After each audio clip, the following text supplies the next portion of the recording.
जय हिंद साथियों, नमस्कार। स्वागत है आप सभी का आपके अपने YouTube channel Mahendra Bihar coaching पर। दोस्तों आज हम बात करने वाले दोस्तों कक्षा 12 हिंदी अनिवार्य के अंदर आपको पूछा जाता है दोस्तों पद्यांश और एक पूछा जाता है गद्यांश। उसकी व्याख्या आपको करनी होती है दोस्तों सब प्रसंग सहित। मैं आपको आज बताने वाला हूँ मोस्ट इंपोर्टेंट। देखिएगा मैं आपके सामने 3 वीडियो लेकर आने वाला हूँ दोस्तों। इसी चैनल पर वो वीडियो आने वाले हैं। आपको कुछ नहीं करना दोस्तों, वो तीनों वीडियो अच्छे से देखने हैं। देखिएगा इंपोर्टेंट पद्यांश है और आपको देखने को जरूर मिलेंगे बोर्ड एग्जाम में। 3 करवाऊंगा, उसमें से 1 या 2% जरूर मिल जाएंगे आपको।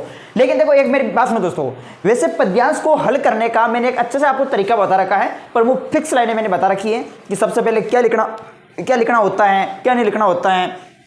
देखो सबसे पहले आपको लिखना होता है दोस्तों, जैसे मैंने आपको बताया संकेत के अंदर ये इस प्रकार से आ भी गया है, तो आपको कुछ नहीं करना। कविता एक उड़ान है, तो सबसे पहले आप लिखेंगे संकेत, पॉइंट नंबर 1 लगाइए आप संकेत, और संकेत के अंदर कविता एक उड़ान है, कविता एक उड़ान है, फिर डैश डैश करके फिर अंतिम पंक्ति है चिड़िया क्या जाने, ऐसे करना है संकेत एक अंदर इस प्रकार से। दूसरा पॉइंट आप लिखे, अगर आपको कठिन शब्दार्थ इसमें पता है तो आप कोई भी कठिन शब्दार्थ 2 या 1 लिख सकते हो। इसके अंदर जो भी आपको याद है वो उसमें लिख सकते हो। फिर अगर नहीं याद मत लिखिएगा। तीसरा पॉइंट आप लिख सकते हैं इसमें प्रश्न कि प्रस्तुत पद्यांश जो है हमारी पाठ्य पुस्तक आरोह बुक के चैप्टर नंबर 2 कुंवर नारायण द्वारा रचित कविता के बहाने से लिया गया है। इसमें ये ऐसे लिख सकते हो इस पद्यांश में, ठीक है। उसी प्रकार से चौथा पॉइंट आप लिखेंगे व्याख्या, और व्याख्या के बाद में विशेष तो मैंने फिक्स लाइन है कि कोई भी कैसे भी आए हे दे सकते आपको लिखना होता है। मेरा वीडियो देख लीजिएगा आप सभी। देखो आज तो मैं सिर्फ आपको ये बताने वाला हूं कि कौन सा इंपोर्टेंट जो एग्जाम में आ सकता है कल आपके पेपर में। तो देखो ये इंपोर्टेंट है कि निम्नलिखित पद्यांश की सप्रसंग व्याख्या कीजिएगा। ये है आपके सामने इस प्रकार से। तो देखो दोस्तों कर लेते हैं इसकी व्याख्या। देखो कविता एक उड़ान है चिड़िया के बहाने, यानी कि यहाँ पर कवि जो है कुंवर नारायण यहाँ पर कविता की उड़ान से समझ बात कहता है कि कविता एक उड़ान है चिड़िया के बहाने।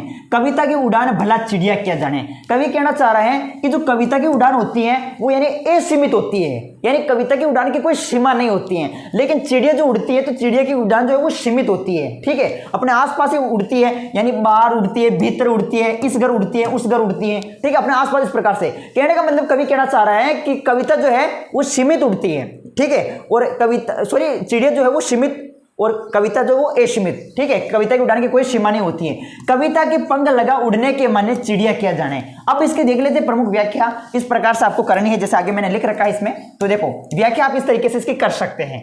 इसमें क्या लिखेंगे आप सभी प्यारे मित्रों, आप क्या लिखेंगे व्याख्या में कि कवि बताता है, कवि कौन है कुंवर नारायण, कि कविता कल्पना की मोहक उड़ान होती है, ठीक है। कवि क्या कहना चाह रहे हैं कि कविता जो है वो कल्पना की मोहक उड़ान होती है। वे चिड़िया की उड़ान के समान नई नई कल्पनाएं प्रस्तुत करती हैं, ठीक है। उसमें नए नए भाव एवं विचार आते हैं। कविता की उड़ान असीमित होती है, ठीक है। कविता की उड़ान फिर बात आ गई है कि असीमित होती है, कविता की उड़ान की कोई सीमा नहीं है। चिड़िया की उड़ान की एक सीमा होती है, ठीक है। चिड़िया बाहर उड़ती हैं, भीतर उड़ती हैं, इस घर उड़ती है, उस घर उड़ती है, ठीक है, आती जाती रहती है। जबकि कविता को कल्पनाओं के ऐसे पंख लगे रहते हैं कि वे घर से बाहर सब जगह सारे सृष्टि में, सारे संसार में उड़ान भर लेती हैं, ठीक है। चिड़िया अपनी सीमा में बंदी होने के कारण कविता की काल्पनिक उड़ान को नहीं जान पाती हैं, ठीक है। अब देखो कविता की जो उड़ान होती है वो काल्पनिक होती है। कविता सब जगह उड़ती है, पूरी सृष्टि में उड़ सकती है, लेकिन जो चिड़िया जो है उसकी उड़ान सीमित होती है। चिड़िया सिर्फ बाहर भीतर इस घर उस घर उड़ सकती है, ठीक है। आशय ये है कि पक्षी की उड़ान जो है सीमित होती है, ठीक है, परंतु कविता का क्षेत्र अति व्यापक यानी बहुत बड़ा एवं असीमित होती है, जिसका कोई सीमा नहीं होती है। तो इसमें यही कवि ने बताया है। तो इंपोर्टेंट है दोस्तों पद्यांश आपके सामने काव्यांश, इसको अच्छे से पढ़ेंगे आप सभी, और ये मोस्ट इंपोर्टेंट है, कई बार एग्जाम में पूछा भी गया है। तो इसको वापस देख लीजिएगा आप सभी कि निम्नलिखित सब प्रसंग व्याख्या कीजिए। कविता एक उड़ान है चिड़िया के बहाने, कविता की उड़ान भला चिड़िया क्या जाने। बाहर भीतर इस घर उस घर, कविता के पंख लगा उड़ने से चिड़िया के क्या जाने। तो ये है, इसको आप अच्छे से पढ़ लेना दोस्तों। अब इसका सेकंड पार्ट में आपके सामने जल्दी लेके आने वाला हूं। आप सभी लाइक करना, चैनल पर नहीं तो सब्सक्राइब करिएगा, ठीक है। चलो हम मिलते हैं आपको नेक्स्ट वीडियो में। ओके, जय हिंद जय भारत।